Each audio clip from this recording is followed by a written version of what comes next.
और खुश होना आप लोग, बहुत मज़ा आ रहा होगा आप लोगों को। 4 दिन बाद कैंडल निकाल लेना, रोने लग जाना, दिखाना कि मुझे बहुत चिंता है बेटियों की, लड़कियों की, है ना। यही करोगे, करो। मैं तो पागल हूँ, बेवकूफ़ हूँ, कुत्ता हूँ, मैं तो भोंकता रहता हूँ यहाँ पर। आप लोगों को फ़र्क थोड़ी पड़ने वाला है। लड़के लड़की जितने भी इंजॉय करो, आराम से चिल मारो। हमारे घर में थोड़ी हुआ, हमारे बहन बेटियों के साथ थोड़ी हुआ है। अभी यहाँ पर एक स्क्रीनशॉट डालूंगा, उसको चेक करना डिटेल में। 1.5 साल पहले मेरी यूट्यूब पर सबसे एंड में जाना, एक फ्लाईओवर के ऊपर लोगों ने जाम लगाया था, मैं वहाँ खड़ा था, वहाँ पर वीडियो बनाई मैंने बकायदा वहाँ गया, मीडिया वालों को बुलाया, वो तो अंदर चला गया। 13 महीने की बच्ची के संग रेप हुआ था, 13 महीने की, इतनी बड़ी बच्ची, सिर्फ इतनी बड़ी बच्ची, ज़्यादा बड़ी बच्ची भी नहीं थी। और अभी कोई फरीदाबाद में कोई पर्वतीय कॉलोनी पड़ती, वहाँ पर कल 8 साल की बच्ची के संग रेप हुआ। पता किसने किया? कोई और नहीं था, एक पड़ोस में किराए पे रहने वाला कोई काला पीला, जिसको मैं क्या कहूँ, जिसकी सोच कूड़े वाली है, उसने रेप करा। वो बच्ची सफदरजंग हॉस्पिटल में थी। ठीक है, ठीक है ना। और आगे सुनो, बाकी की कहानी आपको पता है, मनीषा के बारे में तो पता ही होगा, जो हाथरस में कांड हुआ। उस बेचारी के संग इतना दर्दनाक हुआ है ना, उसका रेप किया गया, उसकी दोनों तरफ की हड्डियां तोड़ दी गई, तोड़ने के बाद उसकी जुबान काट दी गई, उसके बाद उसे जला दिया गया। अब लोग अपनी अपनी राय दो, बोलो क्या बोलते हो, किसके पास दिमाग है। मैं अपनी सरकार से एक जवाब चाहता हूँ, सिर्फ एक जवाब चाहता हूँ।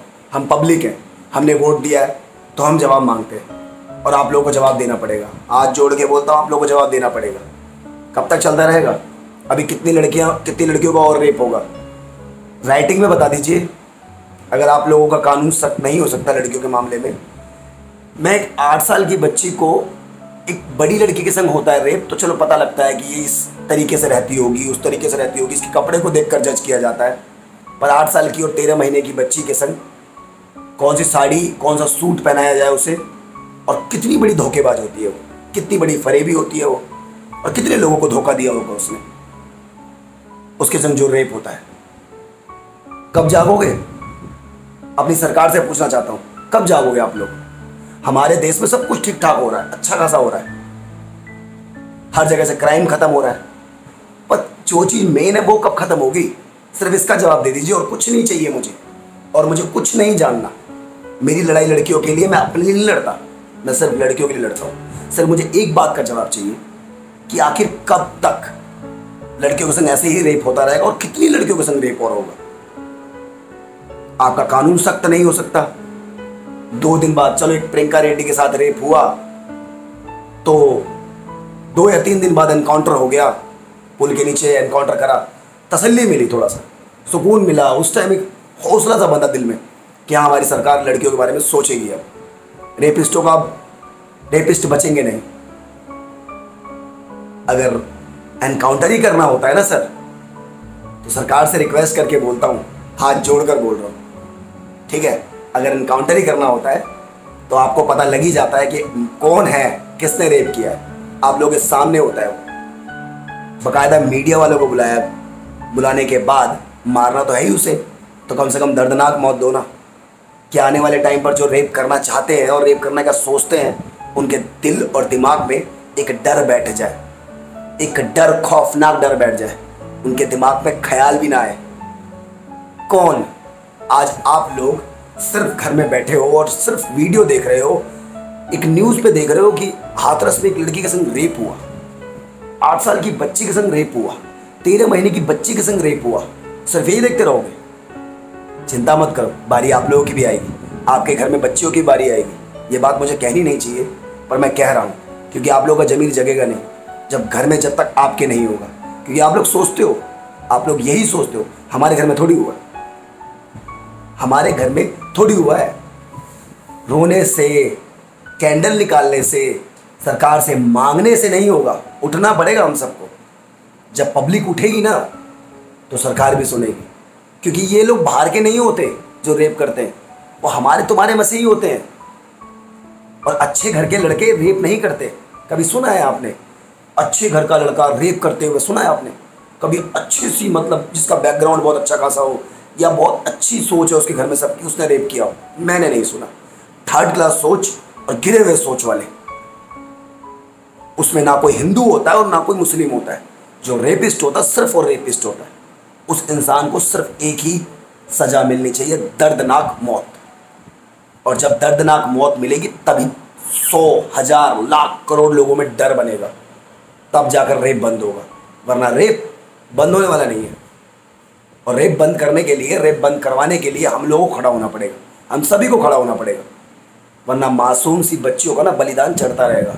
अब डर लगेगा लोगों को स्कूल भेजने में अपनी बच्चियों को, कि स्कूल भेजेंगे। अभी आपने सुना होगा गुड़गांव में आज से 1.5-2 साल पहले एक आर्यन स्कूल, कोई ऐसे स्कूल का नाम है मुझे याद नहीं आ रहा, वहाँ पर एक कंडक्टर ने एक लड़की का रेप किया था।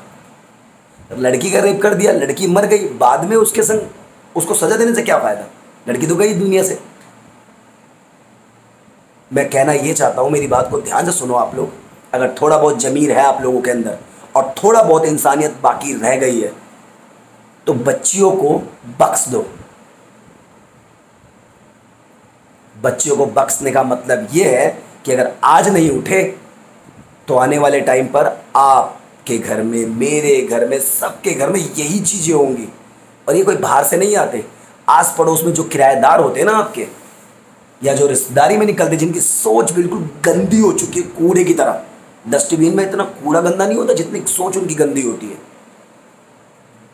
वो करते हैं ऐसी हरकतें, तुच्छी हरकतें वो करते हैं। वो होते हैं हैवान। हैवान को आसपास में रखने वाले आप लोग खुद होते हो, जो अपने बच्चों को आप लोग छोड़ देते हो। लड़कियां सेफ कहाँ हैं मुझे ये तो बता दो जरा, बड़ी से लेकर छोटी तक।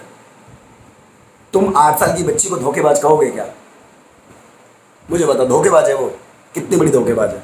बहुत धोखा दिया होगा ना उसने सबको। उसने छोटे कपड़े पहन रखे होंगे, निक्कर टी शर्ट पहन के। अरे अगर उसने निक्कर टी शर्ट भी पहन रखी तब भी मन खराब नहीं होता, क्योंकि बच्ची तो बच्ची है, एक कन्या का रूप माना जाता है। और एक कन्या के साथ जो हैवान ऐसा करता है, वो इस इंसान के अंदर इंसानियत होती है, उस इंसान को तो दर्दनाक मौत देनी चाहिए। और वो मरने के लायक ही है। उसे पालना, जेल में रख के पालना, पोसना, खिलाना पिलाना बहुत गलत है। और ऐसे लोगों को जो वकील मिलते हैं ना, उन वकीलों को मैं एक बात कहना चाहता हूँ, अगर आपने वकालत की है और आपके घर में बेटी है तो कभी ऐसे लोगों का केस मत लेना जो बलात्कारी होते हैं। बलात्कारियों का केस लेने का मतलब कि एक वकील भी बलात्कारी हो जाता है। समझ गए ना? बस मैं इतना ही कहना चाहूँगा। और अभी भी अगर थोड़ी बहुत इंसानियत है तो दिखाओ ना, उठो। 4 दिन से कुछ नहीं होता, लड़ाई करो। हर लड़कियों से कह रहा हूँ, अब उठ जाओ, वक्त आ गया है। वरना आज उनके साथ है, कल तुम्हारे साथ है, कल किसी और के साथ होगा। यही चलता रहेगा, इसे ख़त्म तो करना पड़ेगा। एक छोटी सी बात है, एग्जाम्पल देता हूँ।